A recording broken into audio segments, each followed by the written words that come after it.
frères et sœurs en Christ, et bonjour pour les amis qui ne sont pas en Christ. Je m'appelle Florence. Je viens ce soir pour vous apporter un message que je tiens absolument à partager avec vous. Parce que là-dessus, j'ai appris pas mal de choses et j'espère que vous apprécierez ce message autant que moi je l'ai apprécié. Effectivement, il y aura beaucoup de références. Ne vous inquiétez pas parce que quand je donne une référence, je le lis aussi. Vous pouvez le vérifier dans vos Bibles. J'utilise le livre, la Bible Louis II. Et par la suite, je voudrais aussi vous dire que ce message, c'est un message qui va se partager en 3 ou en 4 points. On verra ça au fur et à mesure. Alors, je voudrais vous parler du Saint-Esprit. Effectivement, le Saint-Esprit, on en parle beaucoup et je voudrais vraiment vous faire savoir tout ce que moi j'ai su par rapport au Saint-Esprit parce qu'on en a beaucoup besoin dans la marche avec le Seigneur. Et nous allons le voir ensemble au fur et à mesure. Alors, le Saint-Esprit, ça c'est la première partie. Alors, avant de vous parler du Saint-Esprit, je vais déjà commencer par vous parler de l'esprit de l'homme. Quand je dis l'homme ou la femme, c'est l'être humain. Moi, j'appelle toujours l'homme, mais c'est l'être humain qui est représenté. Alors, le Saint-Esprit, pour savoir comment l'aborder, on va commencer par l'esprit de l'homme. L'homme a un esprit. Et cet esprit définit l'homme. Bon ou mauvais, c'est que par l'esprit de l'homme qu'on sait de quoi il s'agit. Si cet homme est un homme bon, on va dire des choses par exemple, oh c'est quelqu'un de bien, il a un esprit d'amour, il a un esprit de joie, de curiosité, de paix, de bien-être. Il a un esprit de justice, de bienveillance, de tolérance, d'humilité, de grandeur, de puissance, d'assurance, etc., etc. On peut en trouver parce que c'est l'esprit de l'homme qui qualifie l'homme. Maintenant, quand on va parler de quelqu'un qui est moins bon, on va plutôt entendre dire ce genre de choses.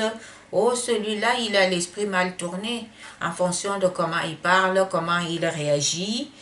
On va entendre dire, oh, il a un esprit diabolique, un esprit de colère, il a un esprit méchant, il a un esprit de vengeance, un esprit démoniaque, un esprit de mensonge, de rébellion, de haine, etc., etc. La liste est longue. Donc, par rapport à toutes ces choses-là, on va savoir que celui-là, il ne faut pas trop l'approcher, il ne faut pas trop l'énerver. Et par rapport à d'autres qualifications, on va savoir que celui-là, on peut lui faire confiance, il n'y a pas de problème. Il ne fera jamais d'histoire avec cette personne, on est tranquille. Voilà. Donc, l'homme a un esprit et c'est cet esprit qui définit l'homme. Et maintenant, je vais vous dire quelque chose. C'est que Dieu aussi a un esprit. Et si je viens vous partager quelque chose ce soir, c'est justement à propos de l'esprit de Dieu. Dieu a donné un esprit à l'homme parce qu'il a créé l'homme à sa ressemblance. Donc, il a donné certains attributs à l'homme. Certains attributs qui sont à lui, il les a donnés à l'homme. C'est en ces choses-là qu'on dit qu'on est créé à sa ressemblance et l'esprit en fait partie. Donc, Dieu a un esprit. Maintenant, je vais parler de quelque chose qui sort un tout petit peu de l'esprit. Je vais vous parler du baptême. vous comprendrez qu'un tout petit peu plus loin, ça en fait partie. Alors, le baptême, il y a deux baptêmes. Il y a le baptême d'eau, le baptême que Jean faisait, c'était le baptême d'eau qu'on appelle la nouvelle naissance. Et il y a le baptême du Saint-Esprit. Voilà, on revient à l'Esprit. Donc, le Saint-Esprit. Et le baptême d'eau, c'est le baptême de repentance en fait. C'est-à-dire le baptême que Jean parlait quand il parlait à ses disciples. On va voir ce qu'il disait dans le livre de Jean, premier chapitre, le verset 33. Qu'est-ce qu'il disait? C'est Jean qui parle. Je ne le connaissais pas, mais celui qui m'a envoyé baptiser d'eau m'a dit, celui sur qui tu verras l'Esprit descendre et s'arrêter, c'est celui qui baptise du Saint-Esprit. Quand Jean il fait cette déclaration, il parle du Seigneur Jésus. Parce que c'est le Seigneur Jésus qui baptise du Saint-Esprit. On le verra plus loin aussi. Et quand le Seigneur Jésus nous baptise du Saint-Esprit, c'est tout simplement parce que lui-même aussi, il a été baptisé du Saint-Esprit. Il a reçu le Saint-Esprit. On va le voir dans Luc, dans le livre de Luc, chapitre 3, le verset 21. Le verset 21 à 22. Qu'est-ce qu'il dit? Tout le peuple se faisait baptiser, Jésus fut aussi baptisé, et pendant qu'il priait, le ciel s'ouvrit, et le Saint-Esprit descendit sur lui sous une forme corporelle, comme une colombe, et une voix se fit entendre du ciel ces paroles. Tu es mon fils bien-aimé, en toi j'ai mis toute mon affection. Ça, c'était au baptême du Seigneur Jésus-Christ. Et voilà ce qui s'est passé le jour de ce baptême. Et comme j'étais en train de vous dire que le Seigneur Jésus lui-même a reçu le Saint-Esprit quand il s'est fait baptiser, et la Bible nous précise qu'il a eu le Saint-Esprit sans mesure. L'Esprit, il a reçu l'Esprit sans mesure. On peut le lire dans Jean 3, verset 34. Je lis. Car celui que Dieu a envoyé dit les paroles de Dieu, parce que Dieu ne lui donne pas l'Esprit avec mesure. Voilà. Donc, non seulement que c'est le Seigneur Jésus qui baptise du Saint-Esprit, mais deuxièmement, lui-même, il a reçu le Saint-Esprit et sans mesure. Ça, c'est très important. Parce que c'est comme ça qu'on va comprendre la suite des événements, tout ce qui s'est passé après, tout ce qu'il a pu faire. Il avait l'Esprit sans mesure. La question que j'avais voulu poser, c'était pourquoi le Seigneur Jésus baptise du Saint-Esprit? C'est tout simplement parce que lui-même, il l'a reçu et il le donne. Maintenant qu'on a déjà vu ce qu'on a déjà vu dès le début, maintenant je vais vous poser la question. Qu'est-ce que le Saint-Esprit? Tout le monde parle du Saint-Esprit, mais je voudrais que chacun se mette vraiment en tête qu'est-ce que le Saint-Esprit. Chacun a son explication, mais je vais aller dans la Bible parce que le Seigneur Jésus l'explique par ses propres mots dans la Bible. Alors, on va lire dans Acte 1, le verset 8. C'est là où le Seigneur Jésus explique qu'est-ce que c'est le Saint-Esprit. Alors, qu'est-ce qu'il dit? Je lis.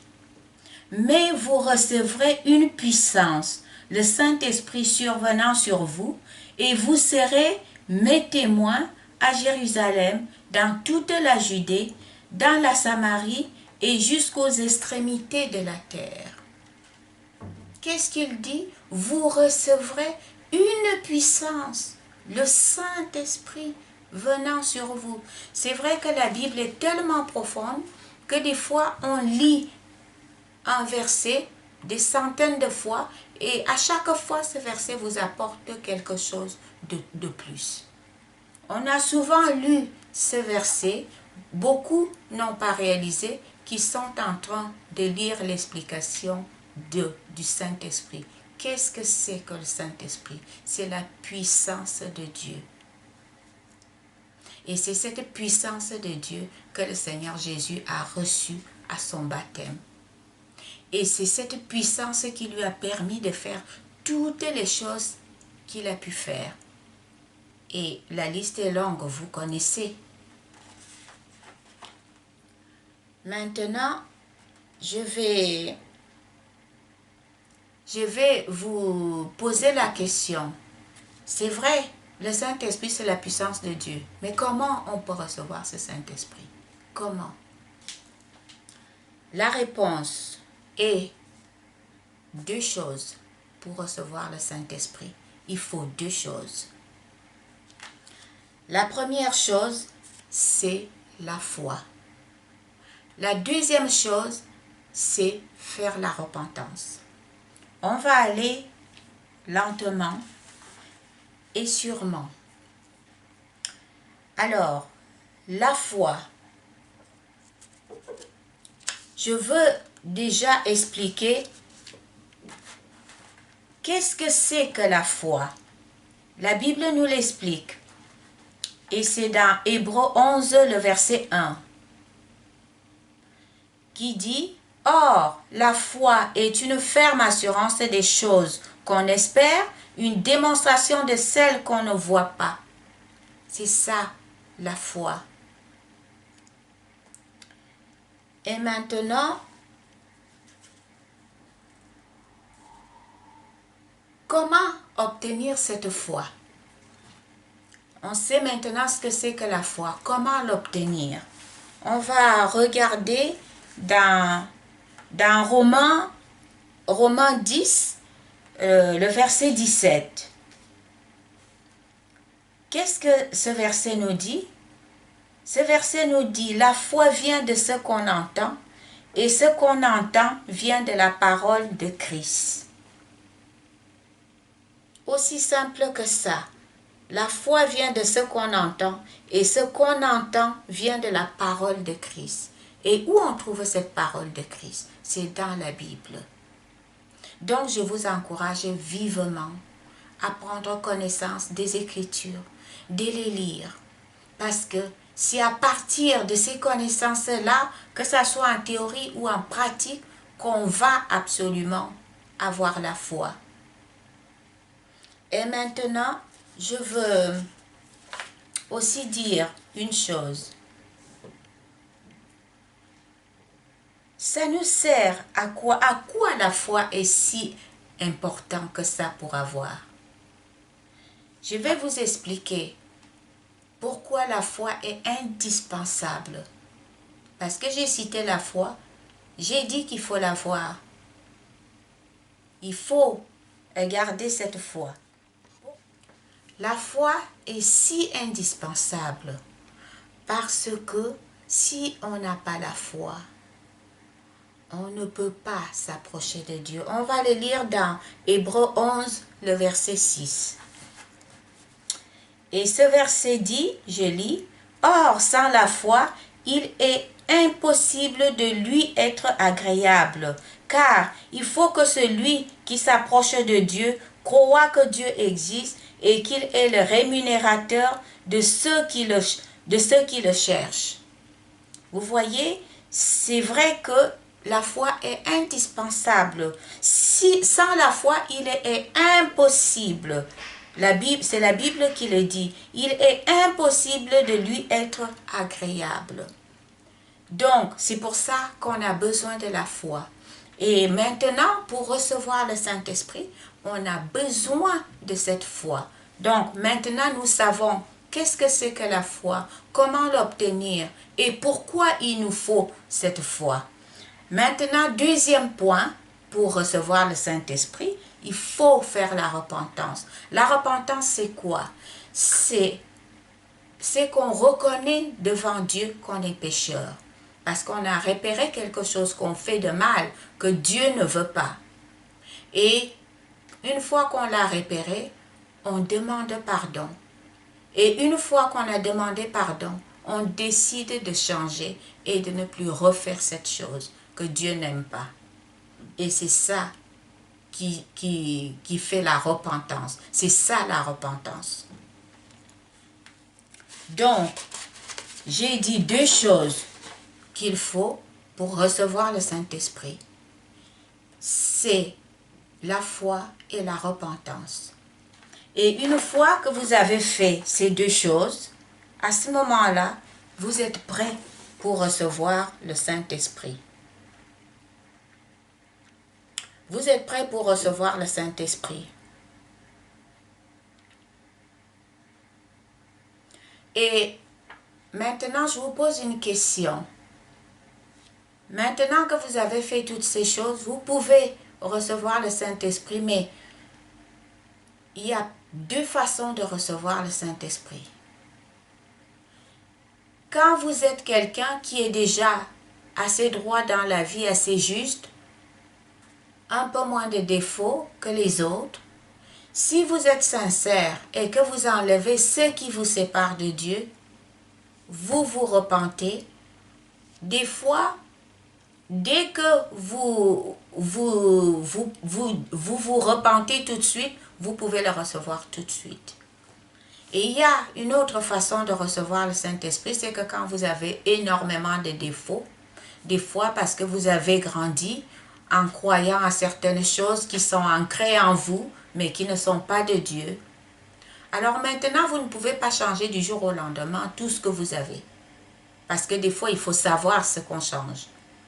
Donc, quand vous voulez maintenant venir à Dieu, si vous avez, je donne un exemple au hasard, si vous avez par exemple 4 grands défauts, vous êtes voleur, vous êtes menteur, vous êtes colérique, vous êtes médisant par exemple, alors ce que vous allez faire c'est que quand vous décidez de ne plus mentir, c'est vrai que du jour au lendemain, quand vous avez passé toute votre vie à mentir, du jour au lendemain, ça ne partirait pas.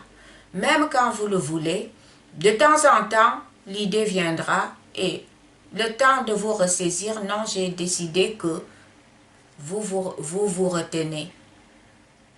Quand vous avez fait ce travail-là sur vous-même et vous réussissez à écarter le mensonge de votre vie, et une fois que ce mensonge est écarté, le vide que ce mensonge laisse, c'est le Saint-Esprit qui le remplit. Maintenant, vous avez encore 3 autres défauts, par exemple colérique. À chaque fois, vous vous fâchez pour un oui, pour un non. Maintenant, quand vous allez vous décider d'enlever cette colère en vous, de ne plus réagir de la même façon, c'est sûr que ça ne sera pas du jour au lendemain, je ne me fâche plus.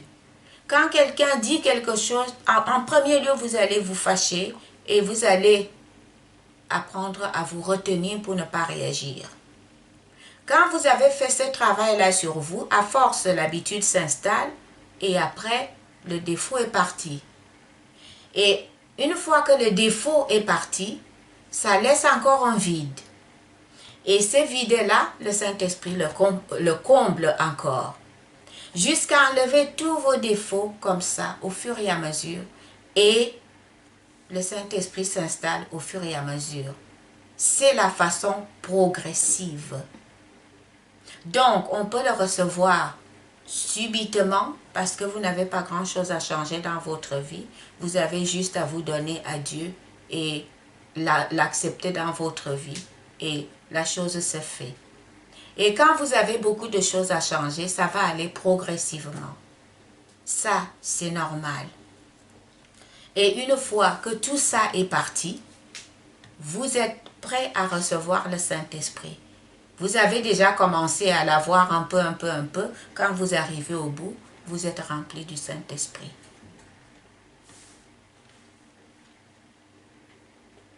Et maintenant, je vous pose une question. Qui peut être rempli du Saint-Esprit? Et la réponse c'est tout être humain qui vit sur terre peut être rempli du Saint-Esprit. À partir du moment où il se tourne vers Dieu, qu'il croit et qu'il fait sa repentance, il peut recevoir le Saint-Esprit. Parce que c'est une promesse de Dieu, un cadeau que Dieu nous a fait. C'est gratuit. Et cette promesse, le prophète Joël, dans l'Ancien Testament, c'était un prophète qui a reçu une révélation de Dieu, qui lui a donné cette promesse pour tout être qui vit sur terre. Le prophète Joël a reçu cette promesse pour nous tous. Et on retrouve cette promesse dans le livre de Joël, chapitre 2, le verset 28.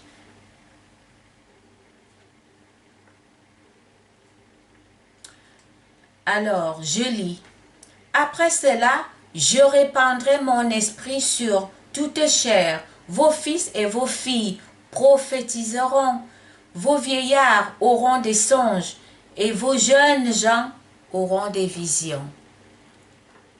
Donc, c'est une promesse que Dieu nous a fait à tous les êtres humains qui sont sur terre pour recevoir. Il dit qu'il répandra son esprit sur toute chair. Et c'est pour ça que n'importe qui se tourne vers Dieu et qui fait le nécessaire peut recevoir le Saint-Esprit. Et cette promesse s'est accomplie le jour de la Pentecôte. Le jour de la Pentecôte, il s'est passé quelque chose. Les disciples étaient réunis, ils étaient en train de prier, et il s'est passé quelque chose, c'est que le Saint-Esprit est descendu sur eux. On peut retrouver cette lecture dans le livre des Actes, chapitre 2, du verset 1 au verset 4. Je lis. Le jour de la Pentecôte, ils étaient tous ensemble, dans le même lieu. Tout à coup, il vint du ciel un bruit comme celui d'un vent impétueux, et il remplit toute la maison où ils étaient assis. Les langues semblables à des langues de feu leur apparurent, séparées des unes des autres, et se posèrent sur chacun d'eux. Et ils furent tous remplis du Saint-Esprit, et se mirent à parler en d'autres langues, selon que l'Esprit leur donnait de s'exprimer. Donc, nous voyons que le jour de la Pentecôte, la promesse que Joël a reçue de Dieu s'est accomplie. Et qu'est-ce qui s'est passé quand ils ont reçu le Saint-Esprit? Vous allez voir ce que je disais tout à l'heure. C'est que l'un des disciples nommé Pierre, prit la parole. Et c'est dans le livre des Actes, le chapitre 2, du verset 38 au verset 39. Qu'est-ce que Pierre leur dit? Je lis.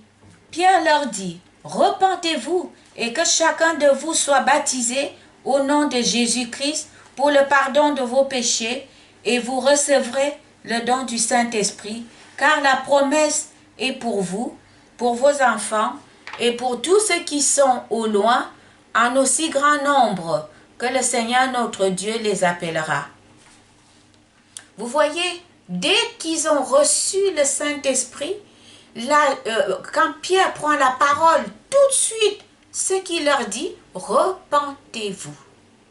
Parce que c'est essentiel. Pour s'approcher de Dieu, c'est essentiel. Comment faire pour garder le Saint-Esprit? pour garder le Saint-Esprit, il y a une chose à faire. C'est dans Jean 14, du verset 15 au verset 18. Je lis. « Si vous m'aimez, gardez mes commandements, et moi je prierai le Père, et il vous donnera un autre consolateur, afin qu'il demeure éternellement avec vous. L'Esprit de vérité que le monde ne peut recevoir, parce qu'il ne le voit point et ne le connaît point, mais vous, vous le connaissez car il demeure avec vous et il sera en vous. Je ne vous laisserai pas orphelins, je viendrai à vous. » Donc, c'est comme ça qu'on va garder le Saint-Esprit, en gardant les commandements de Dieu. Si on marche dans les commandements de Dieu, on va garder le Saint-Esprit. Quels sont les commandements de Dieu? On a parlé des commandements. C'est vrai que les commandements de Dieu, c'est la question que chaque chrétien doit se poser. Parce que si on a la réponse à cette question, on comprendra tout de suite la mission de notre Seigneur Jésus-Christ. Et si on comprend la mission de notre Seigneur Jésus-Christ, on comprendra aussi qui est Dieu. On le connaîtra. Parce que c'était la mission de notre Seigneur Jésus-Christ. Donc, nous devons nous poser cette question et chercher la réponse. Je pense qu'on va finir par cela aujourd'hui parce que, comme je vous avais dit, c'est coupé en plusieurs séquences. Ça, c'est la première partie. C'est vrai que le temps passe très vite et effectivement, je vous souhaite une très bonne soirée et j'espère que ça vous a plu. J'ai encore beaucoup de choses à partager avec vous et j'espère que vous serez impatient comme moi d'entendre la suite parce que moi je suis impatient de vous donner la suite. Que le Seigneur vous bénisse. À bientôt.